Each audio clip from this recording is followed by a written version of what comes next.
The California sun beat down on the asphalt parking lot as Kira Brennan pulled her sedan into a visitor space at the Marine Corps training facility. She cut the engine and sat for a moment, watching the rhythmic movements of Marines running formation drills across the distant parade ground. The sound of cadence calls drifted through her open window, familiar and foreign at the same time. She had spent the last decade in a different kind of military environment, one where silence often meant survival, and the loudest sound was the crack of a rifle shot at impossible distances. She stepped out of the car wearing civilian clothes, a simple pair of jeans, and a plain gray t-shirt. Her duffel bag held her uniforms, still crisp and pressed, waiting for the official check-in at the administration building. The gate guard had waved her through with barely a glance at her dependent ID, assuming she was another spouse visiting for lunch or picking up paperwork. She preferred it that way. The less attention, the better. The training yard stretched out before her, a sprawling complex of obstacle courses, hand-to-hand combat rings, and shooting ranges. Groups of Marines moved between stations, their instructors barking corrections and encouragement. Kira walked slowly along the chain-link fence, her eyes tracking the movements with a professional assessment that had become second nature. The techniques were solid, traditional Marine Corps combatives. Nothing fancy, nothing wasted. She approved. A voice cut through the morning air, harsh and dismissive. "You lost, sweetheart." Kira turned to find a man approaching from the nearby equipment shed. He was built like a tank, shoulders broad enough to block out the sun, with close-cropped gray hair and a face weathered by decades of sun and wind.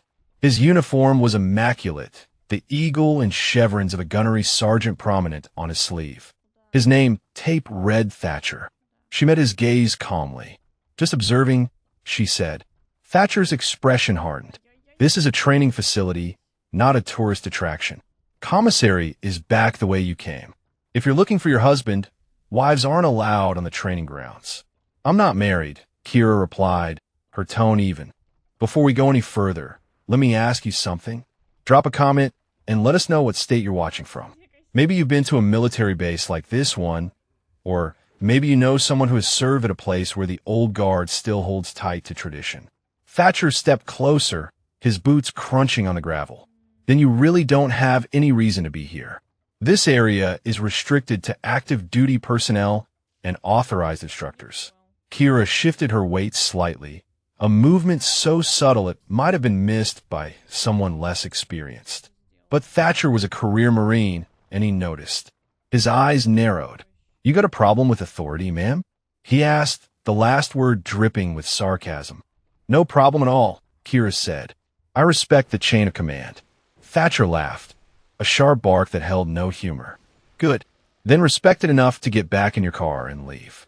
We don't need civilians wandering around here, getting in the way of real training." A group of Marines jogging past slowed their pace, sensing confrontation. Their eyes flicked between Thatcher and the small woman standing her ground against him. One of them, a young corporal with Reyes on her name tape, looked concerned. "Gunny, maybe we should," Reyes started, but Thatcher cut her off with a raised hand. "Keep moving, Corporal. This doesn't concern you." The Marines reluctantly continued their run, though several glanced back over their shoulders. Kira waited until they were out of earshot before speaking again. "I'm not trying to cause any trouble, Gunnery Sergeant Thatcher.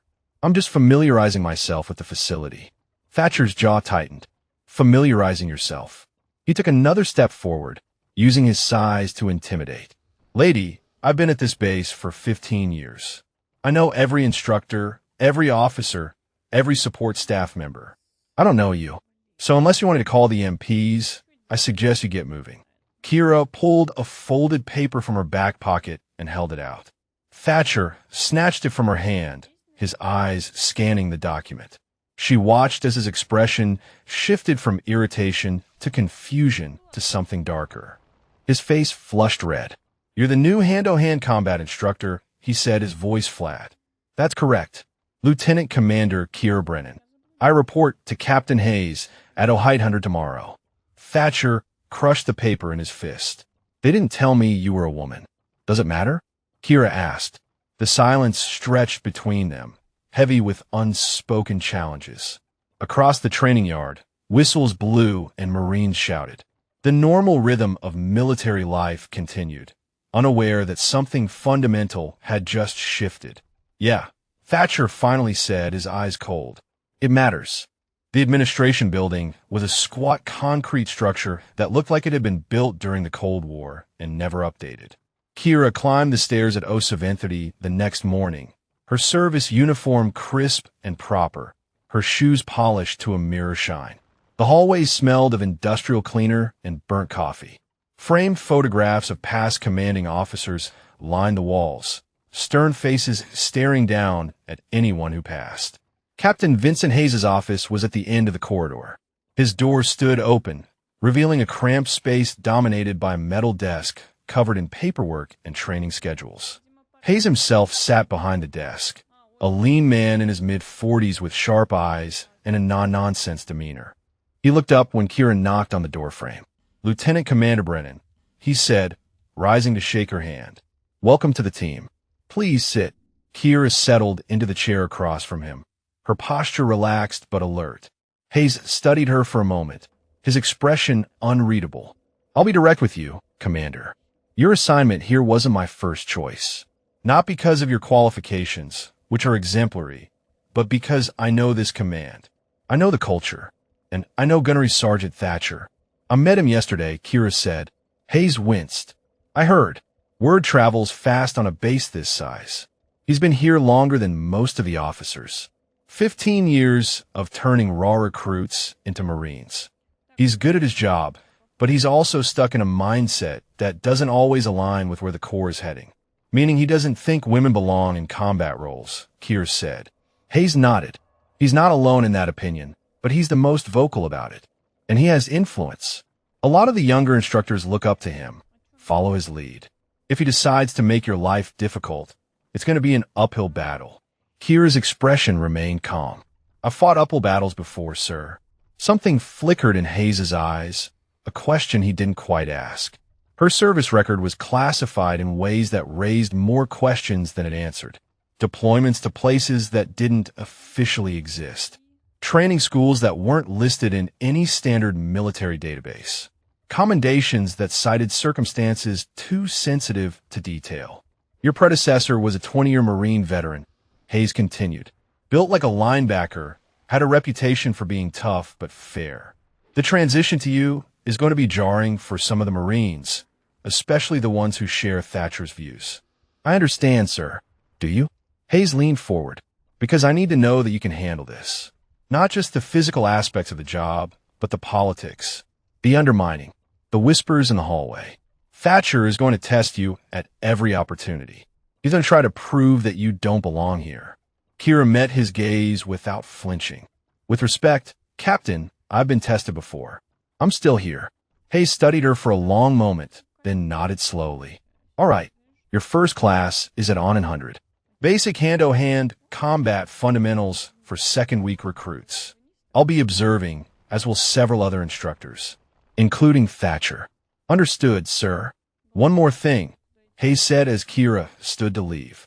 "Whatever happened in your previous assignments, whatever made you qualify for this position, I need you to remember that these are trainees. They're not enemy combatants. They're Marines in the making. So whatever you do out there, keep it appropriate for a teaching environment." Kira paused at the door. "Of course, sir. Teaching is exactly what I intend to do." The training yard was already filled with Marines by the time Kira arrived. 36 second-week recruits stood in loose formation, their faces young and uncertain. Most couldn't have been older than 20. They shifted nervously as she approached, whispers rippling through the group. Several instructors stood off to the side, arms crossed, watching. Thatcher was among them, his expression dark. "Good morning," Kira said, her voice carrying across the yard without needing to shout. "I'm Lieutenant Commander Brennan, your new hand-to-hand combat instructor. For the next 6 weeks, I'll be teaching you the fundamentals of close-quarters combat. The goal isn't to make you martial arts experts. The goal is to give you tools that might save your life when everything else fails." She began with basic stances, walking through the formation and correcting postures. The Marines responded well, their movements becoming more confident as she explained the reasoning behind each position. Balance, center of gravity, lines of force. Simple concepts that became powerful when properly applied. From a sideline, Thatcher's voice cut through. Too much theory, not enough practice. These Marines need to know how to fight, not how to stand around thinking about it. Kira turned to face him, her expression neutral. Understanding the principles makes the practice more effective, Gunnery Sergeant. Thatcher stepped forward, his boots heavy on the packed dirt. In my experience, Commander, real fights don't leave time for thinking. You react or you die. All this talk about balance and center of gravity means nothing when someone's trying to put a knife in your gut. Several Marines exchanged glances, uncertain who to listen to. Kira could feel the moment shifting. Thatcher's challenge undermining her authority in front of the entire class. You're right that real combat is chaotic, she said carefully. But training is where we build the instincts that let us react correctly under pressure. If the foundation isn't solid, the instincts won't be either. Thatcher smiled, but there was no warmth in it. Sounds like textbook knowledge to me. Has anyone ever actually tried to put a knife in your gut, Commander? The question hung in the air. Kira felt the weight of memories she couldn't share, scars hidden beneath her uniform that told stories these Marines would never hear. She thought about the compound in Kandahar, the insurgent who had come at her in the dark, the split second where training had been the only thing between her and death. Yes, she said simply, they have. Thatcher's smile faded slightly, but he wasn't finished. Well then, maybe you should demonstrate some of that real-world experience instead of all this theoretical positioning. The next 2 weeks settled into an uncomfortable rhythm. Kira taught her classes with precision and patience, building the fundamentals that would keep these Marines alive when the theoretical became terrifyingly real. But Thatcher's shadow fell across everything she did. He appeared at her training sessions unannounced, making comments loud enough for the Marines to hear. Textbook moves that won't work in the field. Too gentle. They need to learn to hurt people. She's teaching you to lose fights, not win them. The rumors started spreading through the base like wildfire. She only got the position because of diversity quotas. She's never seen real combat. Command is using the training company as a social experiment. The whispers followed Kira through the chow hall, the administrative offices, the firing ranges. She heard them and said nothing. Let her teaching speak for itself. But the damage was being done. Some of the Marines in her classes began questioning her instructions, hesitating when she demonstrated techniques. Others, particularly the female Marines, faced increased harassment from their peers. If this is what women instructors teach, maybe women don't belong in combat roles. The logic was flawed, but the sentiment took root. Corporal Lucia Reyes approached Kira after a Thursday morning session, her expression troubled. The other Marines had filed out toward the barracks, leaving the training yard empty except for the 2 of them. Ma'am, can I speak freely? Reyes asked. Of course, Corporal. Reyes shifted her weight, uncomfortable. It's getting worse. The comments, the attitudes. Some of the guys in my barracks are saying things about you, about female Marines in general. Gunny Thatcher was in there last night, holding court. He was telling stories about the old Corps, before women were allowed in combat roles, making it sound like everything was better back then. Kira kept her expression neutral, though anger simmered beneath the surface. What exactly did he say? That you got this position through special consideration. That your credentials are inflated. That the standards have been lowered to accommodate political correctness. Reyes met her eyes. Ma'am, I know that's not true. I've been watching you teach. You know what you're doing. But a lot of the junior Marines don't have the experience to see it. They're listening to Gunny because he's been here forever and you just arrived. I appreciate you telling me, Kira said quietly. But I need you to understand something, Corporal. This isn't about me. It's about something much bigger. If Thatcher succeeds in undermining my authority, it sends a message to every female Marine on this base that they don't belong. That they'll never be good enough. I can't let that happen. What are you going to do? Reyes asked. Well, I always do. My job. But across the base, Thatcher was doing his job too, his real job as he saw it. Protecting the Corps from changes he believed would weaken it. He held informal gatherings in the NCO club, bought rounds of drinks, and spoke with the authority of someone who had earned his place through blood and sweat. The young Marines hung on his every word, absorbing his perspective as gospel truth. During an instructor meeting that Friday, the tension finally erupted into open confrontation. Captain Hayes had called the session to review the training schedule for the upcoming month. 8 instructors sat around the conference table, including both Kira and Thatcher. "We need to coordinate the advanced combat training rotation," Hayes said, pointing to a chart on the wall. "Commander Brennan will be handling the hand-to-hand component. Gunnery Sergeant Thatcher covers close-quarters tactics, and Staff Sergeant Morrison takes the weapons integration." Thatcher leaned back in his chair. "With respect, sir, I think we need to reconsider the hand-to-hand instruction approach. I've been observing Commander Brennan's classes, and I have concerns about the effectiveness of her methods." Hayes's expression hardened. "What specific concerns, Gunnery Sergeant?" "She's teaching defensive techniques when these Marines need to learn offensive capability. She emphasizes control and restraint when combat requires aggression and decisiveness. Her approach might look good in a dojo, but it won't prepare these Marines for real combat." Kira remained silent, her hands folded on the table. The other instructors exchanged glances, uncomfortable with the direct challenge. "Commander Brennan," Hayes said, "do you want to respond?" Kira chose her words carefully. "The fundamentals I'm teaching provide the foundation for both defensive and offensive techniques. Control and restraint aren't weaknesses. They're tools that allow a Marine to scale their response appropriately. In combat, you need to be able to subdue without killing just as often as you need lethal force." Thatcher snorted, spoken like someone who's never had to make that choice under fire. The room went silent. Hayes's jaw tightened dangerously. "Gunnery Sergeant, that's out of line." "Is it, sir?" Thatcher leaned forward. "I'm just saying what everyone's thinking. Commander Brennan's service record shows a lot of training schools and instructor positions. That's fine for peacetime. But these Marines are going to deploy. They're going to face enemies who want to kill them. They need instruction from someone who understands what that's really like." Kira's hands remained steady on the table, though her knuckles had gone white. "You're questioning my combat experience, Gunnery Sergeant?" "I'm questioning whether sitting in classrooms and teaching self-defense courses qualifies someone to prepare Marines for war." The silence stretched out, dangerous and thick. Hayes started to speak, but Kira raised a hand slightly, a gesture that asked for permission to handle this herself. Hayes hesitated, then nodded. "My service record is classified for reasons that have nothing to do with inflated credentials," Kira said, her voice level. "If Captain Hayes feels it's appropriate, he can share the unredacted version with you. But I suspect he won't, because the details aren't relevant to this conversation." "They're relevant if," Thatcher began, but Hayes cut him off. "That's enough. Both of you. This meeting is adjourned. Gunnery Sergeant Thatcher, my office now." As the instructors filed out, Kira remained seated for a moment, staring at nothing.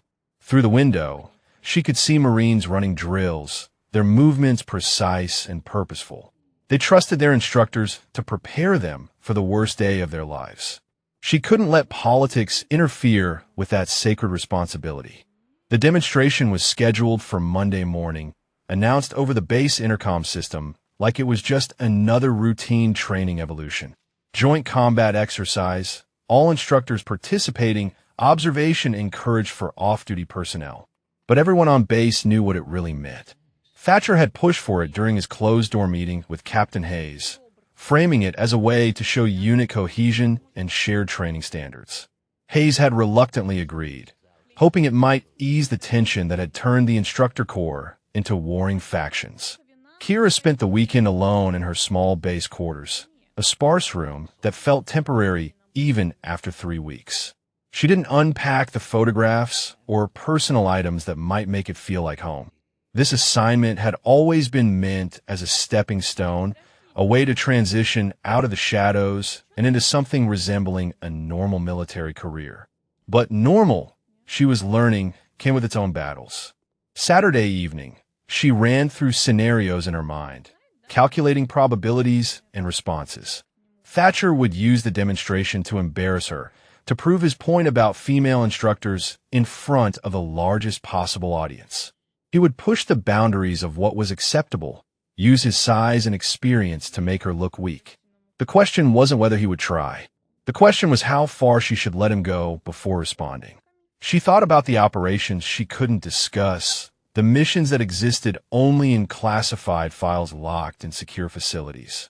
She thought about the training that had pushed her beyond what she believed possible, instructors who had broken her down and rebuilt her into something harder and sharper.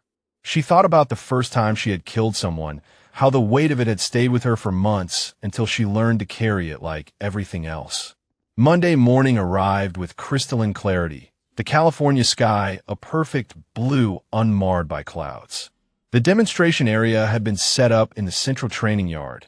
Mats laid out in a large square, surrounded by bleachers. Bio height 30, Marines were already gathering, filling the seats with an energy that felt more like spectators at a prize fight than students at a training event.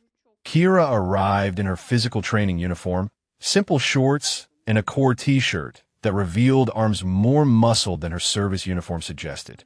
She stretched methodically, ignoring the stares and whispered comments. Across the mat, Thatcher held court with a group of senior NCOs, his voice carrying across the space with deliberate volume. The key is overwhelming force, he was saying. You hit hard, you hit fast, and you don't give your opponent time to think. All this fancy technique stuff looks pretty, but in a real fight, size and aggression win every time. Captain Hayes climbed onto a small platform at the edge of the mat, a microphone in his hand. Good morning, Marines. Today's demonstration is designed to showcase the various combat techniques taught across our instructor corps. You'll see different approaches, different philosophies. The goal is to give you a comprehensive understanding of close-quarters combat. Our instructors will be demonstrating both with each other and with volunteer participants. Let's begin. The first hour proceeded smoothly. Staff Sergeant Morrison demonstrated weapons retention techniques. Lieutenant Dalton showed grappling escapes. Each instructor took their turn, explaining their methods while Marines watched with focused attention. The atmosphere was professional, educational. Exactly what Hayes had hoped for. Then Thatcher stepped onto the mat. He moved like a man half his age despite being in his early 40s, his bulk converted into surprising agility. He called up a large private from the audience, a kid who looked like he had played football in high school. What followed was a masterclass in aggressive combat tactics. Thatcher overwhelmed the private with rapid strikes and powerful takedowns, his commentary punctuating each move. This is what real combat looks like. No time for thinking. No time for defensive posturing. You dominate or you get dominated. The Marines erupted in applause, feeding off the raw display of power. Thatcher basked in it, his point made without having to say it directly. This was what they needed. This was what would keep them alive. Hayes glanced at Kira, a question in his eyes. She nodded slightly and stood, walking onto the mat with calm purpose. The crowd quieted, anticipation building. Commander Brennan will now demonstrate her approach, Hayes announced. Kira scanned the bleachers. I need a volunteer. Someone who's been through Gunnery Sergeant Thatcher's training and wants to test what they've learned. Hands shot up across the crowd.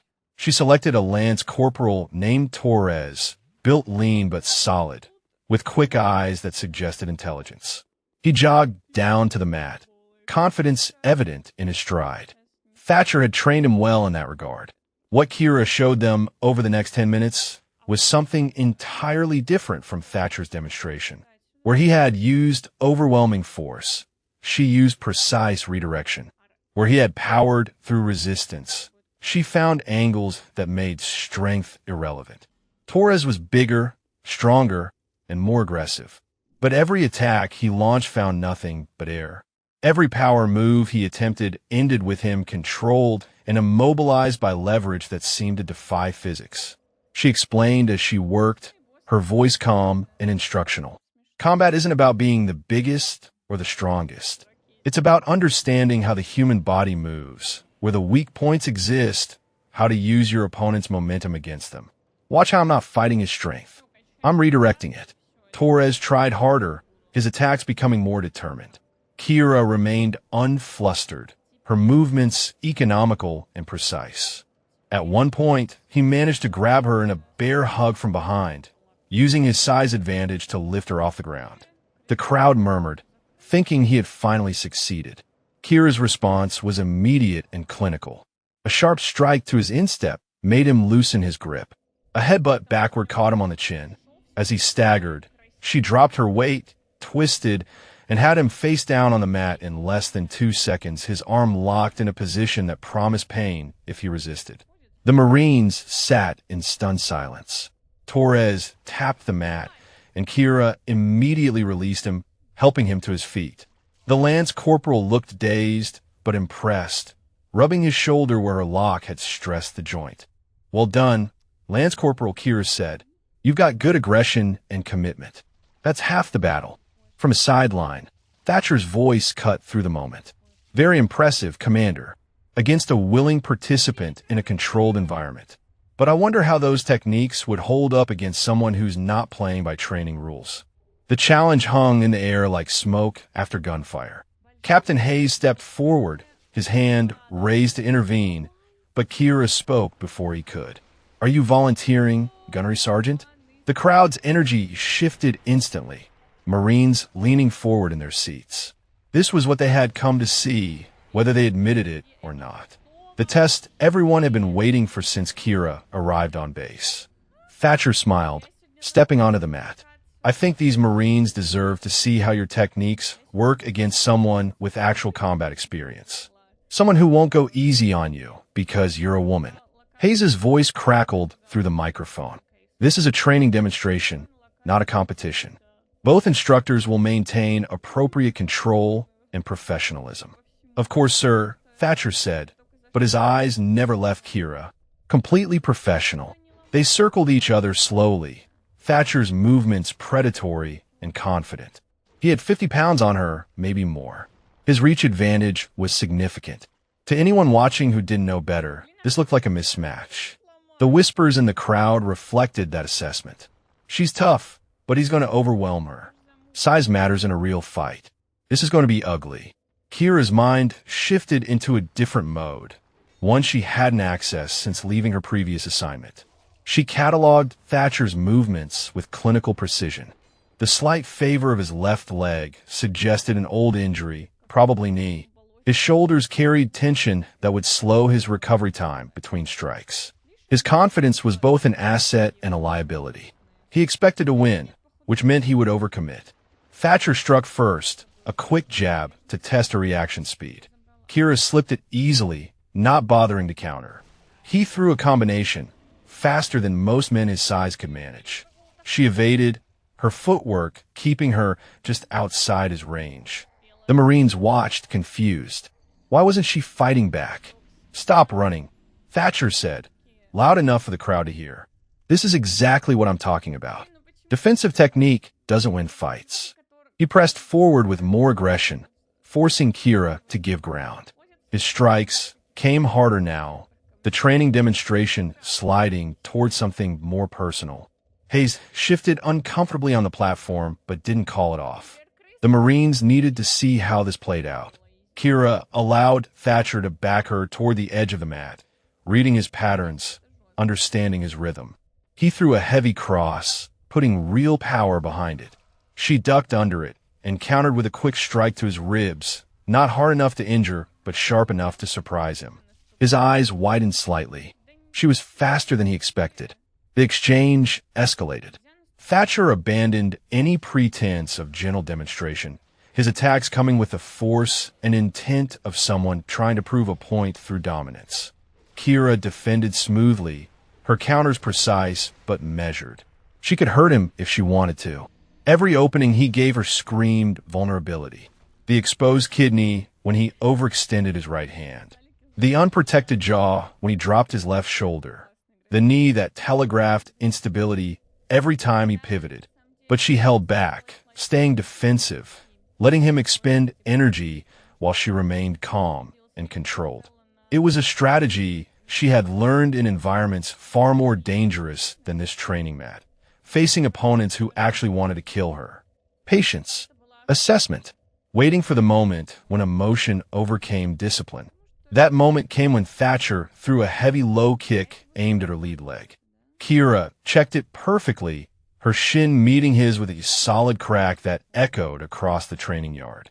The impact sent a spike of pain through Thatcher's leg, and for just a second, his face showed frustration and genuine anger.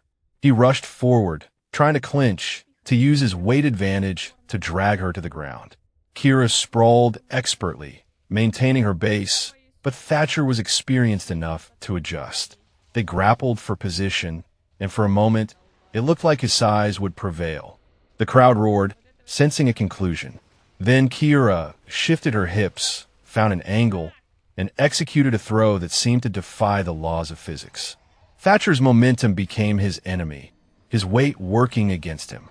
He hit the mat hard, the impact driving the air from his lungs. Kira maintained control, transitioning immediately to a dominant position that left him immobilized. The training yard fell silent. Thatcher struggled, tried to use his strength to escape, but every move he made only tightened Kira's control. She held him effortlessly, her breathing barely elevated while his came in harsh gasps. "Tap or continue, Gunnery Sergeant?" she asked quietly, her voice for him alone. His face flushed red, pride warring with the reality of his position. The Marines watched, waiting. Hayes stood frozen on the platform, uncertain whether to intervene. The moment stretched out, heavy with implications that went far beyond a simple training demonstration. Finally, Thatcher tapped twice against the mat. Kira released him immediately, standing and offering her hand to help him up.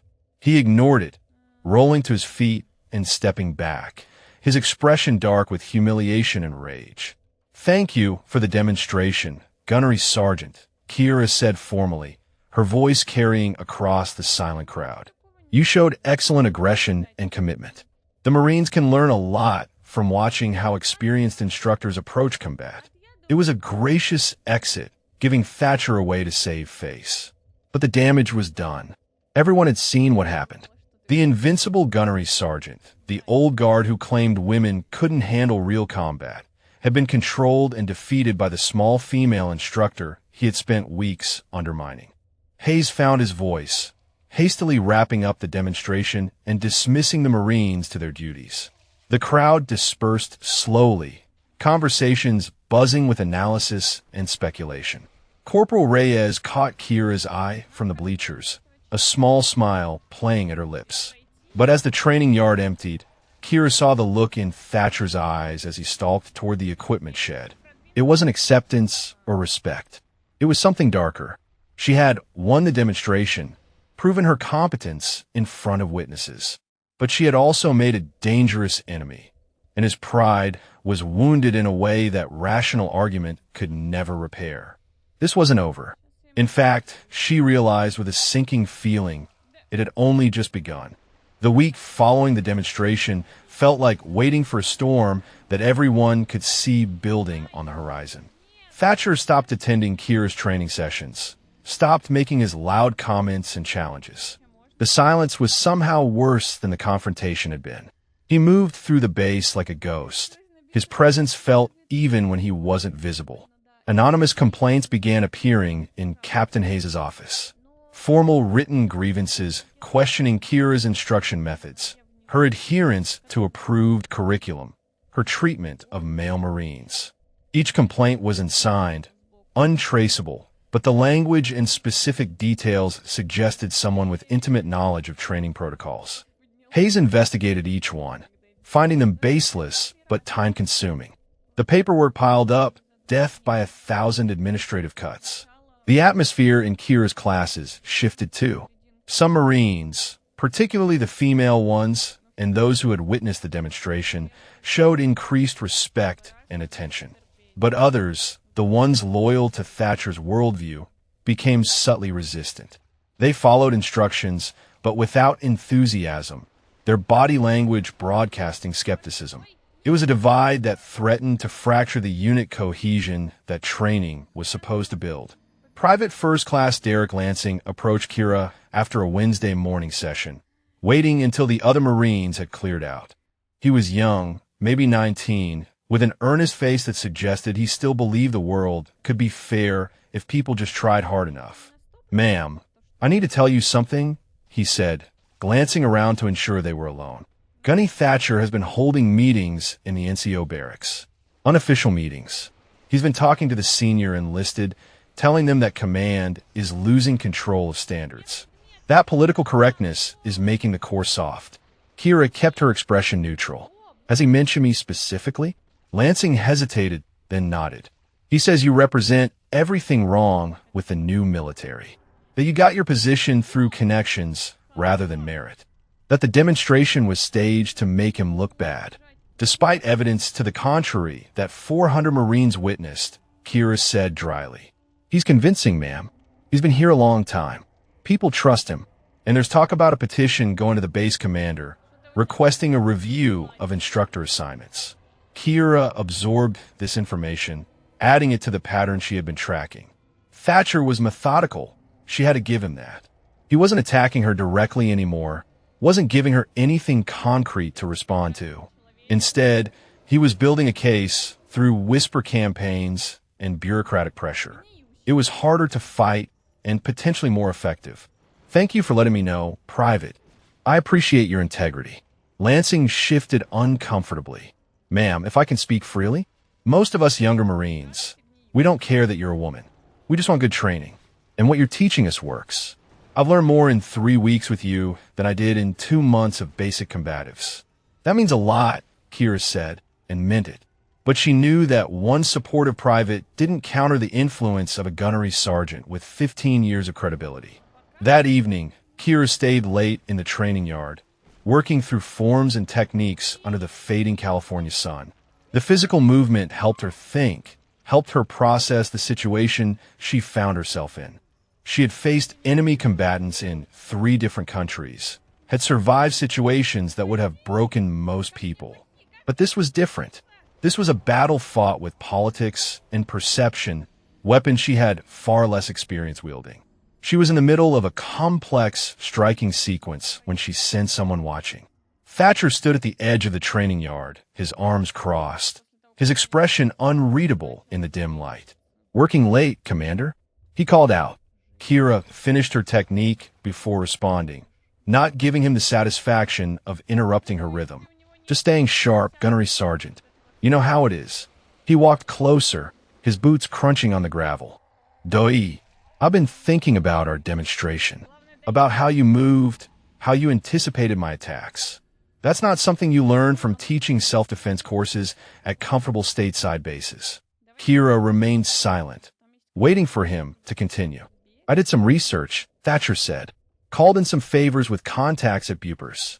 Your service record is surprisingly thin for someone with your rank and position.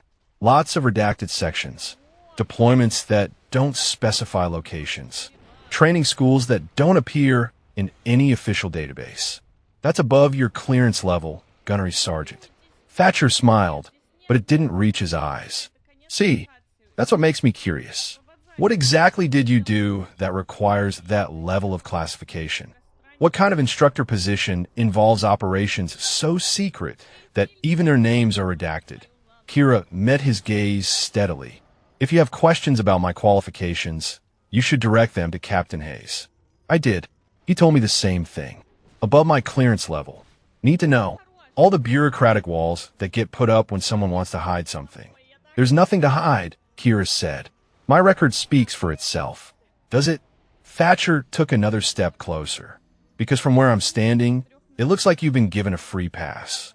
Protected by classification that prevents anyone from actually verifying your credentials. It's convenient." The accusation hung between them, dangerous and pointed. Kira felt her anger rising, but kept it locked down, controlled. Getting emotional was what he wanted, giving him ammunition to claim she was unstable or unsuited for command. "I earned everything in my record," she said quietly. "Every qualification, every rank, every deployment. The fact that you can't access the details doesn't invalidate their existence." Thatcher studied her for a long moment. "You know what I think? I think you're good at what you do. Better than I expected. But I also think you're in over your head here. This isn't some special operations bubble where everyone has to pretend gender doesn't matter. This is a training command preparing Marines for real combat. And these Marines deserve instructors they can trust completely. They can trust me, Kira said. Can they? Because right now, all they know is that you showed up out of nowhere with a classified background and immediately started changing how things work. They don't know what you've done. They don't know what you're capable of. All they see is someone who's different, and different makes people nervous. Then maybe you should stop making them nervous on my behalf, Kira suggested. Maybe you should let my work speak for itself, instead of undermining me at every opportunity. Thatcher's expression hardened. I'm protecting these Marines from a failed experiment. When this all falls apart, when Command finally admits that putting you here was a mistake, these kids will still need proper training. I'm making sure they get it. He turned and walked away, leaving Kira alone in the darkening training yard. She stood motionless for several minutes, processing the conversation. Thatcher wasn't going to back down. His campaign against her wasn't personal spite anymore. In his mind, he was fighting for something righteous, protecting the Corps from changes he believed would destroy it, which made him infinitely more dangerous than a simple bully. The announcement came down from the base commander on a Friday morning. Joint training exercise, full combat demonstration, all companies participating. It would be the culminating event of the training cycle, a showcase for visiting officers from Marine Corps headquarters who were evaluating the effectiveness of the base's instruction programs. Every instructor would participate, demonstrating their specialty in front of the largest audience the base had ever assembled. Captain Hayes called an emergency instructor meeting to discuss the event. The tension in the conference room was thick enough to cut. Thatcher sat at the far end of the table, his expression carefully neutral. Kira sat across from him, equally composed. This is a high-visibility event, Hayes said, his tone making it clear he understood the implications. The commandant himself might be watching the footage. I need everyone on their best behavior. This is about showcasing our training program, not settling personal disputes. Of course, sir, Thatcher said smoothly. I think it's an excellent opportunity to demonstrate what effective combat instruction looks like. Hayes' eyes narrowed, but he continued. Each instructor will have 20 minutes. Commander Brennan, you'll demonstrate advanced hand-to-hand techniques. Gunnery Sergeant Thatcher, you'll cover aggressive combat tactics. I want both of you to coordinate your demonstrations to show complementary approaches rather than competing philosophies. The request was reasonable, but everyone in the room knew it was impossible. Kira and Thatcher exchanged a glance across the table, a moment of shared understanding. They would both agree to Hayes' terms. They would both smile and nod and promise cooperation. And they would both use the demonstration to prove their point. The week leading up to the event transformed the base. Bleachers were constructed around the main training field. Equipment was inspected and polished. Marines drilled their movements until they could execute them in their sleep. The visiting officers would see perfection, or as close to it as human beings could manage. Kira trained alone, working through scenarios in the early morning hours before the base woke up. She practiced techniques she hadn't used since leaving her previous unit, movements that existed in classified manuals and nowhere else. She wasn't sure she would need them, but something in Thatcher's eyes during that meeting suggested this demonstration would be different from the last one. The night before the event, Corporal Reyes found Kira in the gym, working heavy bag combinations with mechanical precision. The corporal waited until Kira finished her set before speaking. Ma'am, I probably shouldn't tell you this, but Gunny Thatcher was talking to some of the senior Marines today. He was saying tomorrow is going to be a wake-up call. That command has been protecting you, but the truth always comes out. Kira unwrapped her hands slowly, considering. Did he say anything specific? Just that he's been going easy on you because of political pressure. That tomorrow he's going to demonstrate what real combat looks like without holding back. Reyes hesitated. Ma'am, I've watched you train. You're better than anyone on this base. But Gunny Thatcher, when he's angry, when he feels disrespected, he could be dangerous. I can handle Gunnery Sergeant Thatcher, Kira said with quiet confidence. I know you can handle him in a fair fight, ma'am. I'm worried he's not planning to fight fair. The demonstration day arrived with oppressive heat, the sun blazing down on the packed training field. Over 1,000 Marines filled the bleachers, with the visiting officers seated in a special section near the demonstration area. The energy felt different from the previous event, charged with anticipation that bordered on bloodlust. Word had spread about the conflict between instructors. Everyone knew what they were really here to see. The morning sessions proceeded smoothly. Various instructors demonstrated their specialties to polite applause. Staff Sergeant Morrison showed tactical movement. Lieutenant Dalton covered weapons transitions. Each presentation was professional, educational, exactly what the visiting officers expected to see. Then came the afternoon session. Advanced combat techniques. Thatcher went first. What he showed them over the next 20 minutes was a masterclass in control violence. He selected the largest, most aggressive Marines as demonstration partners and dismantled them with clinical efficiency. Every technique was legal, every movement within regulation. But the underlying message was unmistakable. This was what real combat instructors produced.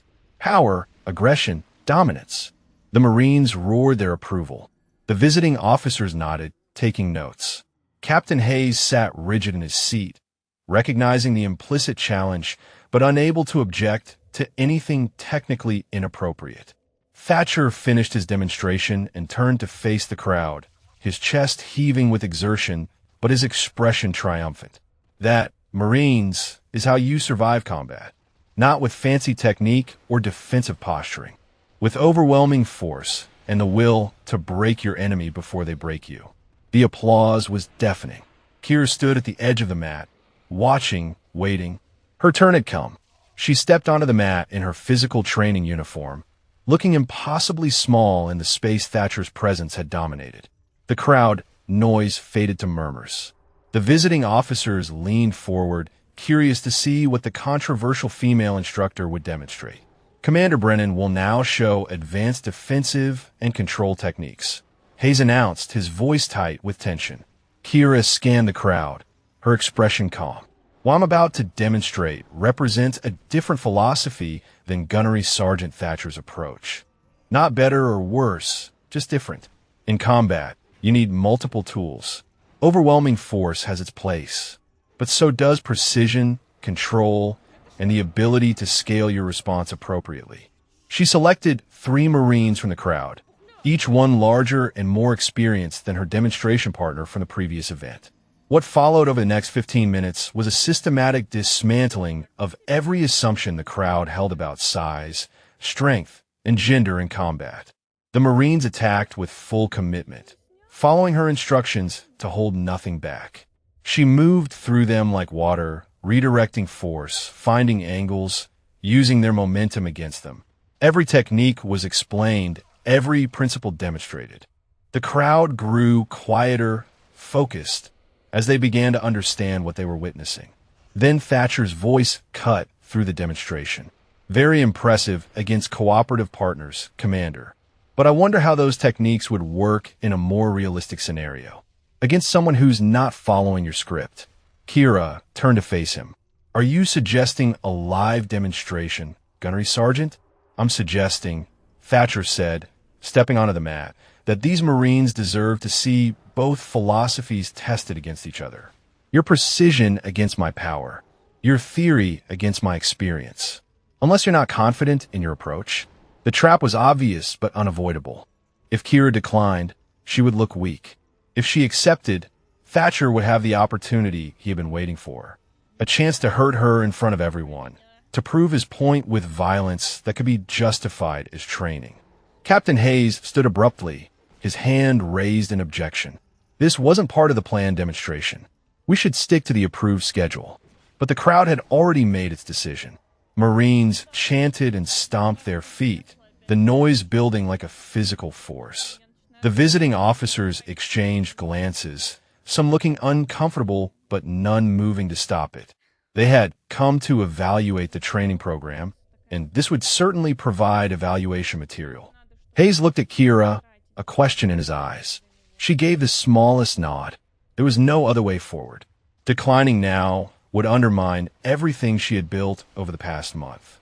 Every Marine who had started to believe in her instruction would see that belief shaken. Every female Marine looking for proof that they belonged would see their champion retreat. Very well, Hayes said reluctantly, but this remains a controlled demonstration. Both instructors will maintain appropriate force levels and stop immediately if I call it. Of course, sir, Thatcher said, but his smile suggested otherwise. They circled each other on the mat. The crowd, noise fading to background static in Kira's awareness. She had entered the mental space where everything slowed down, where she could see 3 moves ahead, where her body would respond faster than conscious thought could process. It was a space she had inhabited in places far more dangerous than this, against opponents far more lethal than Gunnery Sergeant Wade Thatcher. But those opponents had been enemies. Clear, unambiguous threats that she was authorized to eliminate. This was different. This was a fellow service member, a Marine whose opposition stemmed from conviction rather than malice. The lines were blurrier here, the rules of engagement uncertain. Thatcher attacked first, testing her with the same combination he had used in their previous encounter. Kira slipped it cleanly, not bothering to counter. She was reading him, cataloging the subtle changes in his approach. He was faster than before, more focused. He had trained for this rematch, studied his mistakes. The next exchange came harder. Thatcher pressed forward with calculated aggression, mixing strikes and feints, trying to overwhelm her processing speed. Kira defended smoothly, her footwork keeping her just outside his effective range. She could see the openings, the moments where a single precise counter would end this. But she held back, staying defensive, giving him nothing to use against her later. "Stop running," Thatcher growled, loud enough for the front rows to hear. "Show these Marines what you're really made of." He launched a heavy low kick, committing more weight than tactically sound. Kira checked it perfectly, the impact solid but controlled. Thatcher's expression flickered, pain registering briefly before he suppressed it. She had hit the same spot as their previous fight, the only injury that never quite healed right. The crowd leaned forward, sensing blood in the water. Thatcher's attacks became more aggressive, his technique still sound, but his emotion starting to leak through. He threw a straight right hand with real power behind it, aiming for her face. Kira slipped inside it, close enough to smell his sweat, close enough to see the rage building behind his eyes. She could have countered. Should have countered. The opening was perfect, his jaw exposed, his balance compromised. But something held her back, some instinct that this was about to cross a line that couldn't be uncrossed. Thatcher must have seen the hesitation, interpreted it as weakness rather than restraint. His next combination came even harder, pushing the boundaries of what could be called a demonstration. One strike grazed her shoulder, more force than necessary. Another came close enough to her temple that she felt the air displacement. Captain Hayes stood again, his voice cutting through. "Gunnery Sergeant, reduce your force level. This is a demonstration, not a bout." Thatcher didn't acknowledge him. His focus had narrowed to a tunnel, everything else falling away except the woman in front of him. The woman who represented everything he believed was wrong with the modern military. The woman who had embarrassed him, undermined his authority, threatened his legacy. He threw another heavy strike, and Kira blocked it, but the impact sent shock waves through her forearm. The crowd murmured, concern mixing with excitement. This wasn't normal training intensity anymore. Thatcher was genuinely trying to hurt her. Kira's expression remained calm, but her internal assessment was shifting. She had given him multiple opportunities to back down, to maintain the pretense of a controlled demonstration. He wasn't taking them, which meant she needed to end this before someone actually got injured. She changed her approach, moving from purely defensive to actively controlling range and angles. Thatcher noticed immediately, his attacks becoming more desperate as she systematically shut down his options. He tried to clinch, to use his weight advantage. She evaded, struck his lead leg again, made him pay for every aggressive movement. The crowd's energy shifted from bloodthirsty excitement to uncomfortable tension. The visiting officers were conferring among themselves, clearly troubled by what they were witnessing. This wasn't showcasing training excellence. This was showcasing a complete breakdown of professional discipline. Thatcher must have felt it slipping away, his moment of vindication turning into another humiliation. His face flushed dark red, veins standing out on his neck. He abandoned all pretense of demonstration and lunged forward with a wrestling takedown that belonged in a bar fight, not a military training event. Kira sprawled expertly, but Thatcher was stronger than her previous opponents, more experienced. He got his arms around her waist, lifted her off the ground. The crowd gasped. For a moment, it looked like he would slam her down with enough force to cause real damage. But Kira's training kicked in, automatic responses drilled through thousands of repetitions in environments where failure meant death. She struck the back of his head with her elbow, not hard enough to concuss, but sufficient to disrupt his balance. As he staggered, she hooked her leg behind his and used his own momentum to reverse the position. They hit the mat together, but she was in control, transitioning immediately to a dominant hold that immobilized his upper body. Thatcher struggled violently, his strength advantage meaning nothing against the mechanical leverage of her position. That's when something broke inside him. The rage that had been building for weeks, the humiliation of being bested twice by someone he considered fundamentally inferior, the fear that everything he believed about combat and strength and gender might be wrong, all of it erupted at once. Thatcher roared and surged upward with manic strength, breaking her hold through sheer explosive power. He came to his feet swinging, no technique, no control, just raw violence fueled by wounded pride and ideological fury. "Gunnery Sergeant, stand down," Hayes commanded, but his voice was lost in the chaos. Kira rolled away from the wild strikes and regained her feet, her eyes wide. This had gone far beyond demonstration. Thatcher wasn't sparring anymore. He was attacking, and the look in his eyes said he had lost all awareness of where they were, who was watching, what the consequences would be. He came at her again, and this time his fist was cocked back for a knockout blow aimed directly at her face, launched with every ounce of power his 230-pound frame could generate. Time seemed to fragment into crystalline shards, each microsecond stretched and distinct. Kira's mind processed the incoming threat with the cold precision of a weapons system acquiring a target. Fist traveling at approximately 15 miles per hour. Trajectory aimed 2 inches left of her nose. Impact force sufficient to fracture orbital bone and cause severe concussion. Thatcher's base weight fully committed. No possibility of pulling the strike. No conscious control remaining behind his eyes. In that frozen moment, every choice laid itself out before her like paths diverging in a forest. She could slip the punch, let his momentum carry him past her, allow him to tire himself out with ineffective aggression. She could clinch and control, use her technique to immobilize him until he calmed down. She could retreat, call for help, let others intervene, and deal with the consequences of looking weak. But something deeper than tactical calculation made the decision. The same instinct that had kept her alive through 3 combat deployments, that had carried her through SEAL training when 90% of candidates failed, that had transformed her from a scared recruit into something harder and more dangerous than most people could imagine. Thatcher's roar cut through the air, a sound of pure rage and desperation.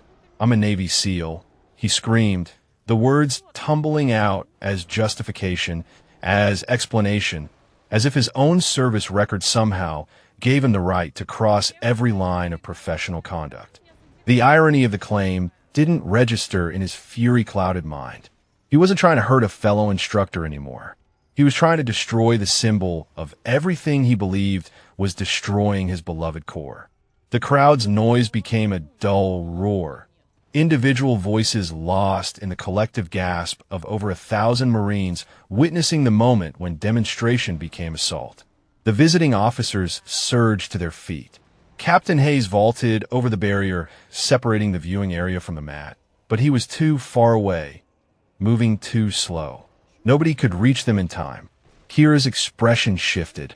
The patient instructor vanished, replaced by something cold and lethal that had been forged in places where mercy meant death. Her eyes tracked Thatcher's incoming fist with mechanical precision, calculating angles and forces with unconscious mathematical certainty. She had perhaps 1/10 of a second to respond. Her movement was so fast it seemed a blur, speed that shouldn't have been possible from someone her size. She slipped the punch by millimeters, close enough that she felt the wind of its passage against her cheek, close enough that several Marines in the front row would later swear they saw it connect, but found only air. In the same fluid motion, she stepped inside Thatcher's guard, entering the one space where his size advantage became a liability. Her right hand came up in a perfectly placed palm heel strike to his solar plexus, the impact precise and controlled, but carrying enough force to disrupt his diaphragm function. The air exploded from Thatcher's lungs in a whooshing gasp. His eyes went wide, shock replacing rage. His body tried to inhale, but the spasming muscle refused to cooperate. Panic flickered across his face as he realized he couldn't breathe, couldn't speak, couldn't do anything except stand there gulping uselessly for air. Kira didn't stop. Couldn't stop. The training was too deeply ingrained, the response pattern too automatic. Her left hand shot out and grabbed his right wrist as his punch continued past her. She stepped through, rotating her hips, and executed a standing arm lock that threatened his elbow joint with hyperextension. Thatcher's knees buckled from the combination of pain and oxygen deprivation. She rode him down to the mat, maintaining perfect control throughout the descent. Within 2 seconds of his attempted knockout punch, Thatcher was face down on the mat with Kira's knee in his back and his right arm locked in a position that could break it with 3 more pounds of pressure. His left hand slapped the mat desperately, the universal tap-out signal, though whether he was submitting or just trying to indicate he couldn't breathe was unclear. The training field had gone absolutely silent. 1,000 Marines sat frozen, their brains struggling to process what they had just witnessed. The entire sequence from Thatcher's punch to his complete immobilization had taken less than 3 seconds. Most people hadn't even seen the individual movements, just the result. Kira held the position for another heartbeat, making absolutely certain Thatcher had stopped resisting. His face had gone red, veins standing out as he struggled to draw breath. She released the arm lock and shifted her weight off his back, moving away quickly to give him space. Thatcher rolled onto his side, still gasping. His hands clutched at his chest where she had struck him, his entire body curled around the pain and the desperate need for oxygen. Small choking sounds escaped his throat as his diaphragm slowly remembered how to function. Captain Hayes reached the mat, 3 other instructors close behind him. Medical personnel were already sprinting across the field, their bags bouncing against their sides. The visiting officers stood at the barrier, their faces reflecting various combinations of shock, confusion, and professional assessment. Kira stood perfectly still, her breathing barely elevated, her hands at her sides. She looked down at Thatcher without expression, watching as he finally managed to draw a full breath, then another. The panic in his eyes was fading, replaced by something else. Comprehension, perhaps, or the first edges of humiliation that would soon consume him completely. "Commander," Hayes said, his voice tight. His face was pale, understanding the magnitude of what had just happened. "What exactly?" She met his eyes. "He attacked me, sir. Full force, full intent. I defended myself using appropriate control measures. He's not seriously injured, just winded." One of the visiting officers, a colonel with a chest full of ribbons, climbed over the barrier and approached. His expression was unreadable.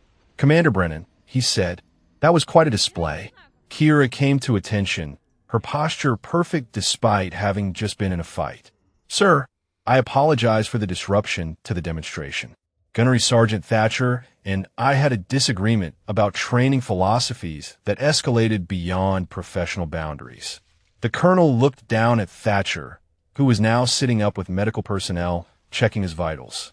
His breathing was returning to normal, but his face showed the devastation of complete defeat.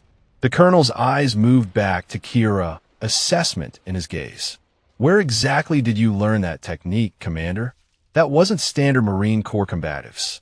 Kira hesitated, aware that every word she spoke now would be scrutinized and analyzed. It was part of my previous training, sir. Specialized schools. Specialized, the colonel repeated. He glanced at Captain Hayes. Her service record, Captain. I'd like to review it. Sir, with respect, parts of Commander Brennan's record are classified above. I have the clearance, the colonel said flatly.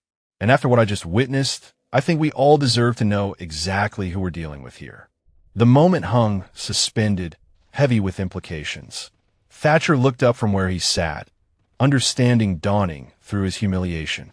The pieces he had been trying to put together for weeks, the questions about her background, the gaps in her service record, the way she moved and fought like someone who had done far more than teach self-defense courses. Kira stood silent, knowing that the decision wasn't hers to make. Her secret, the carefully maintained cover that had allowed her to transition from one life to another, was about to be exposed whether she wanted it or not. The only question was how much damage the revelation would cause. Captain Hayes' office had never felt smaller.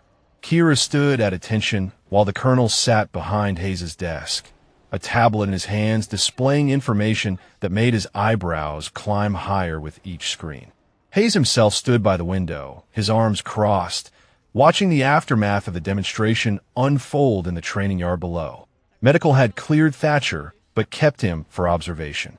The Marines had been dismissed to their barracks, but clusters of them remained, talking in animated groups about what they had witnessed. The colonel read in silence for what felt like an eternity. Finally, he set the tablet down and looked up at Kira, his expression transformed from curiosity to something approaching awe. Lieutenant Commander Kira Brennan, he said slowly, as if testing the weight of each word. Naval Special Warfare Development Group, better known as SEAL Team 6. 3 combat deployments to Iraq and Afghanistan. Specialist in close-quarters combat and high-value target acquisition. Silver Star for actions in Kandahar province that are still classified. Navy Cross for actions in Ramadi that I'm not cleared to know the details of. Combat Instructor School, Advanced Special Operations Techniques, Survival Evasion Resistance, Escape Training. The colonel paused, shaking his head slightly. You're not just a SEAL, Commander. You're one of the most highly decorated operators in naval special warfare. And you've been teaching basic hand-to-hand combat to Marine recruits while Gunnery Sergeant Thatcher questioned whether you'd ever seen real combat. The irony isn't lost on me, sir, Kira said quietly. Why? The colonel asked. Why take this assignment? Why not stay with your unit? Why hide what you are? Kira's jaw tightened slightly, the only sign of emotion breaking through her controlled exterior. Because what I was, sir, not what I am. I did 3 tours in 7 years. I saw and did things that I can never discuss with anyone outside my former unit. When I came back from my last deployment, the Navy offered me this position as a transition assignment. A chance to step back from operational status and figure out what comes next. The colonel studied her. And you thought hiding your background would make that transition easier? I thought it would let my work speak for itself, Kira said. I didn't want to be the decorated war hero who everyone either worships or resents. I wanted to be a good instructor who helps Marines learn skills that might save their lives. Nothing more, nothing less. Hayes turned from the window. With respect, sir, Commander Brennan's desire for anonymity is understandable. But Gunnery Sergeant Thatcher's campaign against her has created a situation where the truth needs to come out. The Marines need to know who they've been learning from. The colonel nodded slowly. I agree, which is why I'm ordering you to address the entire training company. Tonight, full disclosure of your background and qualifications. The Marines deserve to understand what happened out there today and why. Kira felt something twist in her chest. Sir, I would prefer to maintain operational security. My former unit, your former unit will understand, the colonel interrupted gently. You're not revealing classified operations. You're simply confirming your service record. And quite frankly, Commander, after what those Marines witnessed today, rumors are going to spread regardless. Better they hear the truth from you than build legends that bear no resemblance to reality. He was right, Kira knew. The secret was out the moment she moved with speed and precision that no ordinary instructor could match. The moment she neutralized a 230-pound Marine with techniques that didn't exist in any standard training manual. The Marines would fill the gaps with speculation, and speculation always grew more dramatic than truth. "Yes, sir," she said. "I'll address them at 1800 hours." "Good." The colonel stood and extended his hand. "For what it's worth, Commander, what you did out there today was exactly what you should have done." Gunnery Sergeant Thatcher assaulted a superior officer in front of witnesses. You defended yourself with remarkable restraint. A less controlled operator might have seriously injured him. You just hurt his pride. The assembled company at 1800 hours was the largest gathering Kira had faced since arriving on base. Every Marine in the training cycle stood in formation, their faces reflecting curiosity, confusion, and lingering shock from the afternoon's events. The visiting officers watched from the side, along with every instructor on base. Thatcher was notably absent, sequestered in the medical facility more for psychological evaluation than physical injury. Captain Hayes made brief introductory remarks, explaining that Commander Brennan would be clarifying some aspects of her background in the interest of transparency and unit cohesion. Then he stepped aside, leaving Kira alone at the podium. She looked out at the sea of young faces, Marines who had joined to serve their country and found themselves caught in the crossfire of a conflict they didn't fully understand. She thought about the weight of what she was about to reveal, how it would change the way they looked at her, how it might change the way they looked at themselves. "My name is Lieutenant Commander Kira Brennan," she began, her voice carrying across the silent field. "For the past 5 weeks, I've been your hand-to-hand combat instructor. Many of you have wondered about my qualifications. Some of you have doubted them. Tonight, I'm going to tell you the full story." She paused, choosing her words carefully. "Before I came to this base, I served with Naval Special Warfare Development Group. Most people know it as SEAL Team 6. I completed basic underwater demolition SEAL training, making it through Hell Week and the 24 months of specialized training that followed. I was one of the first women to complete the program. The crowd rippled with whispers, quickly silenced by NCOs. Kira continued. "I deployed 3 times to Iraq and Afghanistan. I participated in operations that I cannot and will not discuss. I saw combat. I engaged enemy forces. I lost teammates who were better people than I'll ever be. And I learned that combat doesn't care about your gender, your size, or your background. Combat only cares about your training, your discipline, and your will to survive." She let that sink in, watching the impact register on their faces. Corporal Reyes stood near the front, tears streaming down her face. Private Lansing looked stunned, his jaw hanging open. Others showed various expressions of shock, disbelief, and dawning understanding. "I came to this base because I wanted to teach," Kira said, "because the best way I know to honor the teammates I lost is to make sure the next generation of warfighters has every possible advantage. Every technique I've taught you, every principle I've emphasized, comes from real-world experience. Not theory, not textbook knowledge. Experience paid for in blood and measured in lives saved." Her voice strengthened, conviction replacing reluctance. Gunnery Sergeant Thatcher questioned my credentials because I didn't fit his image of what a combat veteran should look like. He assumed that because I'm a woman, because I emphasize control over aggression, because I don't brag about my service, that I must be unqualified. He was wrong. And today, when he lost control and attacked me, I defended myself using the skills that kept me alive through 73 combat missions. The silence was absolute now, every Marine hanging on her words. Even the officers stood transfixed. "I don't tell you this to boast," Kira continued, her tone softening. "I tell you this because you deserve to know who's training you and why I teach the way I do. The techniques I show you aren't fancy or flashy. They're efficient. They're reliable. They work when you're exhausted, terrified, and convinced you're about to die. I know because I've used them in exactly those circumstances." She looked across the formation, making eye contact with as many Marines as she could. "You are all capable of extraordinary things. Every one of you, regardless of gender, size, or background. What matters is your training, your discipline, and your refusal to quit when everything tells you to. That's what being a Marine means. That's what being a warrior means. The formation remained silent for 3 full seconds after Kira finished speaking. Then Private First Class Derek Lansing began to clap. The sound was solitary at first, awkward and uncertain. But Corporal Reyes joined him, then another Marine, then another. Within moments, the entire company was applauding, the sound building to a roar that echoed across the training field.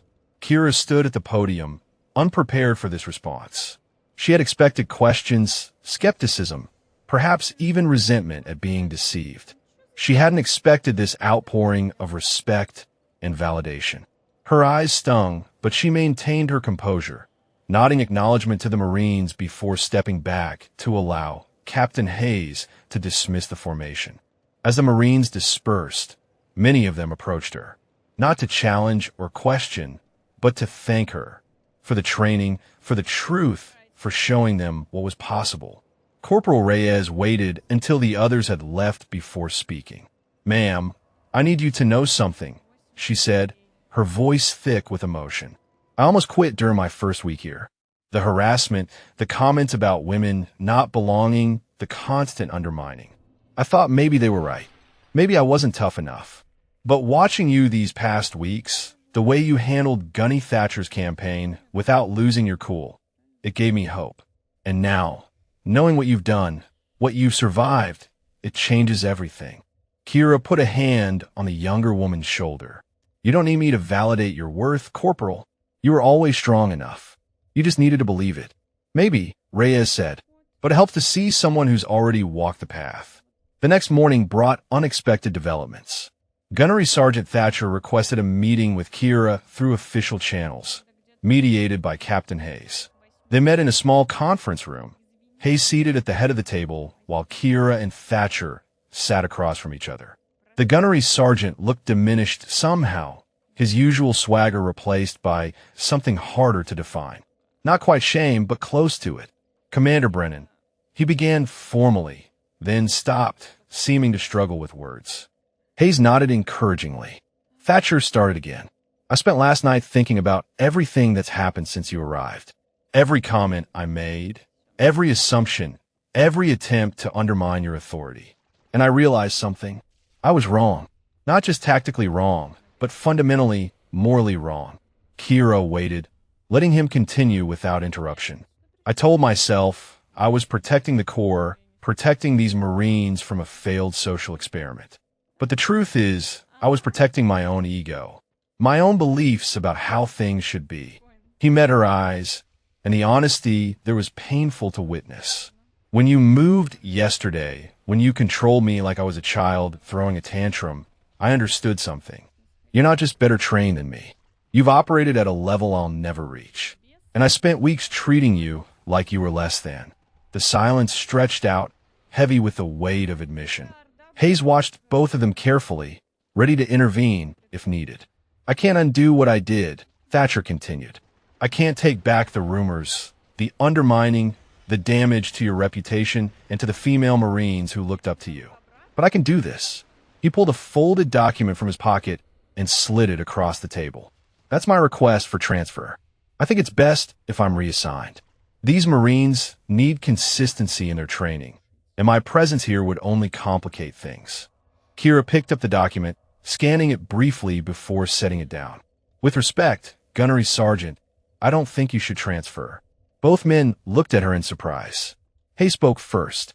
"Commander, are you certain? After everything that's happened, no one would fault you for wanting a fresh start without Gunnery Sergeant Thatcher's presence." "I'm certain, sir," Kira said. She turned to Thatcher. "You made mistakes. Serious mistakes that had real consequences.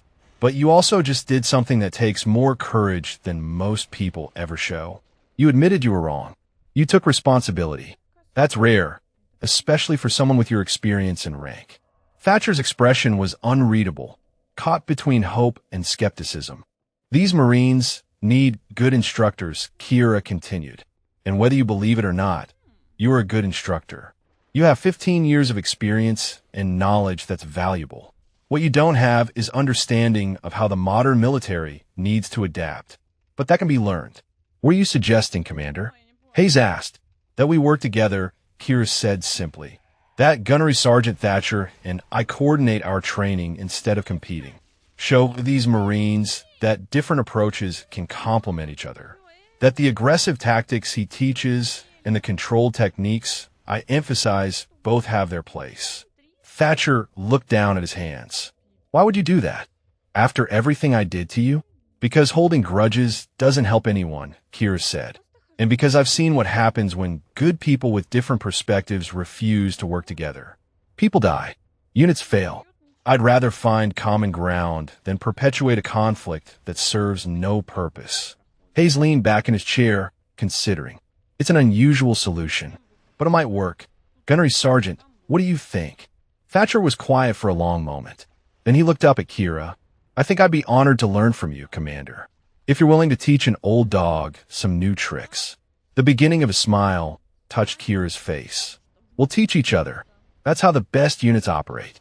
The transformation didn't happen overnight. The Marines watched with cautious optimism as their two lead instructors began coordinating their sessions, showing how aggressive tactics and control techniques could work together in real combat scenarios. Thatcher's initial attempts at humility were awkward, his instinct to dominate still surfacing occasionally. But Kira was patient, and slowly, something shifted. 1 week after the demonstration, they co-taught a session on multiple opponent scenarios. Thatcher showed the aggressive tactics needed to create separation and control positioning. Kira demonstrated the precision techniques needed to neutralize threats without excessive force. Together, they created a comprehensive approach that was more effective than either method alone. The Marines responded with enthusiasm, their questions more thoughtful, their training more focused. The divide that had fractured the company began to heal. Female Marines trained alongside male Marines without the undercurrent of doubt and resentment. Everyone understood now that capability wasn't determined by gender or size, but by commitment and training. In the NCO club one evening, Thatcher found Kira reviewing training schedules. He hesitated at her table before speaking. Mind if I join you, Commander? Please, Kira said, gesturing to the empty chair. They worked in companionable silence for a few minutes before Thatcher spoke again. I never asked you this, but during your deployments, your SEAL team, were there other women? A few, Kira said. Not many. The selection process doesn't care about diversity quotas. It only cares about who can meet the standard. Those who made it earned every bit of their place. Did you face the same kind of resistance I gave you? Thatcher asked. Sometimes, Kira admitted. But my team commanders shut it down fast. They understood that operational effectiveness mattered more than personal prejudices. You either trusted your teammate or you didn't deploy with them. Simple as that. Thatcher nodded slowly. I wish I'd understood that from the beginning. Would have saved everyone a lot of trouble. Understanding comes when it comes, Kira said. What matters is what you do with it afterward. Outside, the California evening settled over the base, bringing coolness after the day's heat. Across the training field, young Marines drilled techniques that would someday save their lives, taught by instructors who had learned that strength came in many forms, and that the strongest units were built on mutual respect rather than rigid ideology. 3 months later, the training cycle reached its culmination. The Marines who had witnessed the confrontation between their instructors were now preparing for graduation, transformed from uncertain recruits into confident warriors. The base held a final demonstration for families and commanding officers, a showcase of everything the Marines had learned. Kira stood at the edge of the training field, watching the setup with satisfaction.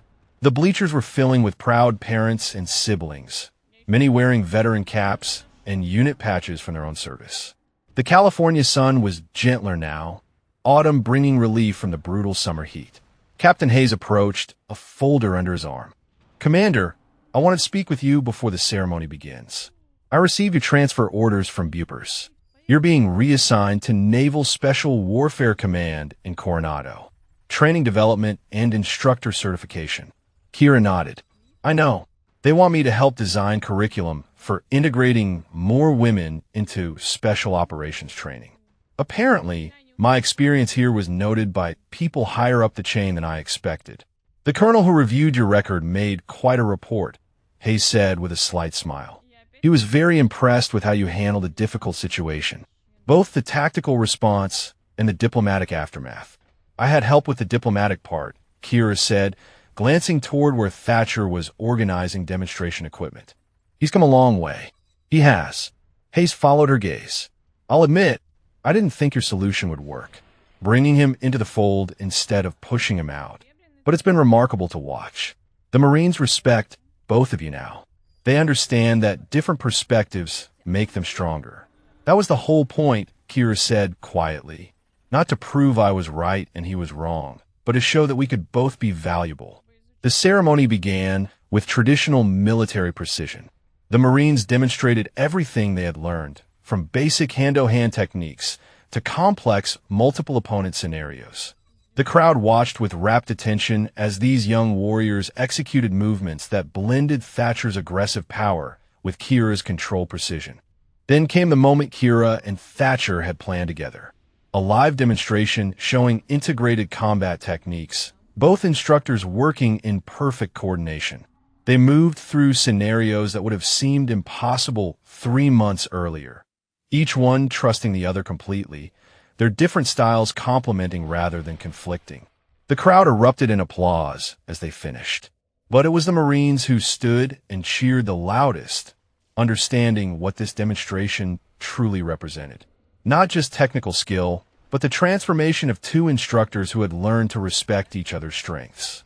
After the ceremony, families mingled with their Marines, pride evident in every embrace and conversation. Corporal Reyes introduced Kira to her mother, a Navy veteran who gripped Kira's hand with fierce gratitude. "Thank you for showing my daughter what's possible," she said. "Thank you for not letting anyone convince her she didn't belong." Private Lansing approached with his father, also a Marine. The older man saluted Kira with parade ground precision. "My son told me what you did here, ma'am.